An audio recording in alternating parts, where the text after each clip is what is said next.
দীর্ঘ বিরতির পর ক্রিকেটে ফিরে নতুন ইতিহাস লিখলেন গ্রায়াম ক্রেমার। 7 বছর পর মাঠে নেমে জিম্বাবুয়ের অভিজ্ঞ লেগ স্পিনার করলেন বাজিমাত।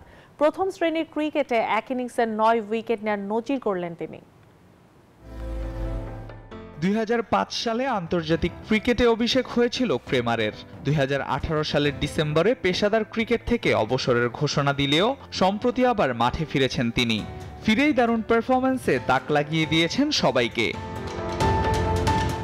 2025-26 মৌসুমের লোগান কাপে মিড ওয়েস্ট রায়নোর হয়ে সাউদার্ন রক্সের বিপক্ষে ম্যাচটিই ছিল তার ফেরার মঞ্চ।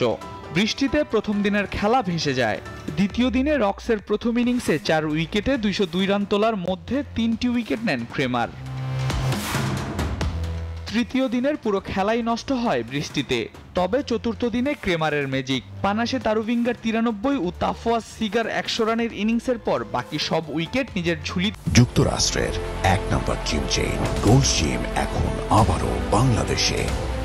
বসুন্ধরা আবাসিক এলাকা ও বসুন্ধরা সিটি শপিং মলে নিয়েছেন এই স্পিনার। শেষ পর্যন্ত তার বোলিং ফিগার দাঁড়ায় 46 ওভারে 144 রান দিয়ে 9 উইকেট।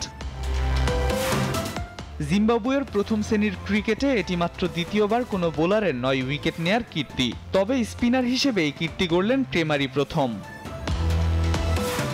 2017 সালের শেষ দিকে দক্ষিণ আফ্রিকার বিপক্ষে বক্সিং ডে টেস্ট ছিল ক্রেমারের শেষ প্রথম শ্রেণীর ম্যাচ। এরপর কিছুদিন সীমিত ওভারের ক্রিকেট খেলে বিদায় নেন তিনি। ক্রিকেট থেকে দূরে থাকা সময়ে পরিবার নিয়ে থিতু ছিলেন দুবাইয়ে, যেখানে এমিরেটস এয়ারলাইনে কর্মরত তার স্ত্রী। সেই সময় বাচ্চাদের দেখাশোনার পাশাপাশি কোচিংয়ের কাজও করেছেন তিনি। তবে আবারও ক্রিকেটে ফেরার ঘোষণা দিয়েছিলেন বছরের শুরুতে। আফগানিস্তানের বিপক্ষে টি-20 সিরিজের জন্য জিম্বাবুয়ে তাকে দলে রাখলেও মাঠে নামা হয়নি। কিন্তু লোগান কাপে মাঠে নামতেই যেন সমস্ত আক্ষেপ মুছে দিলেন এই অভিজ্ঞ লেগ ব্রেকার। দীর্ঘ বিরতির পর এমন ঐতিহাসিক প্রত্যাবর্তন ক্রিকেট বিশ্বে খুব কমই দেখা যায়। আল মাহমুদ ফাহিম, নিউজ 24।